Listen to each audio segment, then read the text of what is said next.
El llibre que jo m'he llegit, esta avaluació es diu En Tupac i els fills del sol.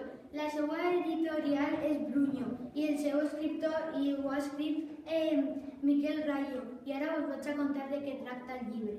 El llibre tracta d'un poblat indi que com que es representen les aus, en especial els còndors, i estaven supercontents. Una nit se van a dormir i de repente es desperten pel matí i no n'hi ha ningú còndor al cel. Es van assustar molt i es van tornar locos. Estaven intentant de fer un munt de coses per a que els còndors tornaren, però els còndors no tornaven, fins que 2 o 3 mesos després van tornar. Aleshores tot el poblat indi, en Tupac i tota la seva família, es van quedar molt contents perquè havien tornat els còndors. Fins la pròxima, adeu.